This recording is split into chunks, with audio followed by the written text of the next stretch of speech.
After several months of waiting and without having an exact release date, I finally have this motherboard that I wanted so much. I'm talking about this one. From the NZXT N9Z890. The last one that went on sale just a couple of days ago. We will thoroughly analyze its main features and everything you need to know about this spectacular motherboard. I'm Franco, and I welcome you to my channel. Welcome to Night City.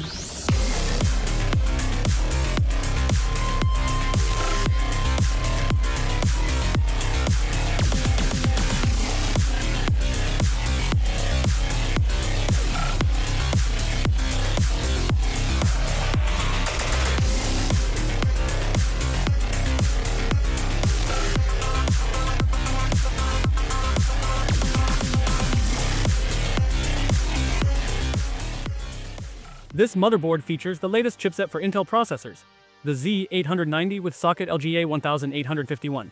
It has 4 slots for DDR5 memories.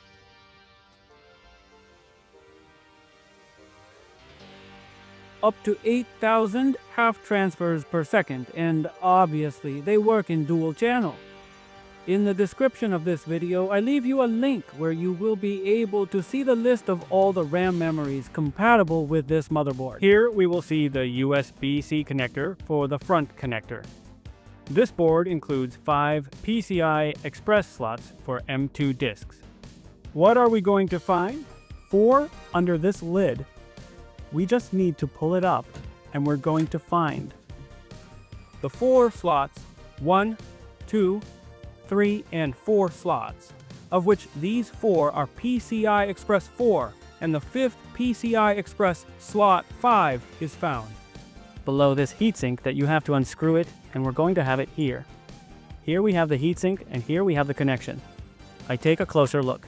There he is. That is the 5th connection of M2.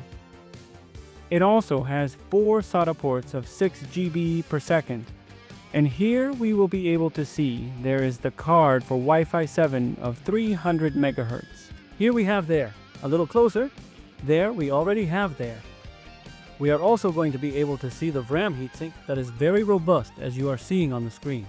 Very, very robust, and that has 2 kit pipes. Here we have 1 and 2 that. They are mainly the heatsink and also obviously the thermal pads that are between the RAM and the heatsink. This is obviously to improve the heat dissipation of the RAMs.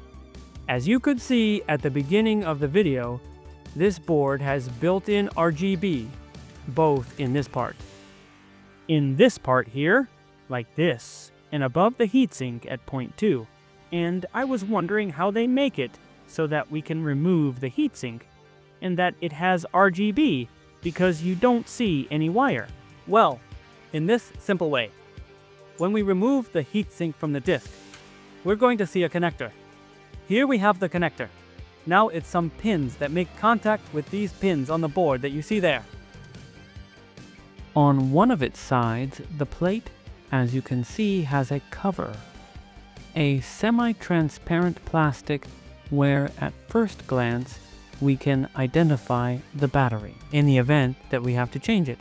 In many years, we have to remove this plastic by unscrewing the screws that come on the back of the base pest.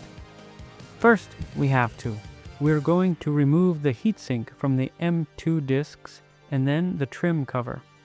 When turning the plate, we will have to remove these 5 screws that luckily have the most rounded head. The rest of the screws, so we don't make mistakes, have the smoothest head, so there's no way to go wrong.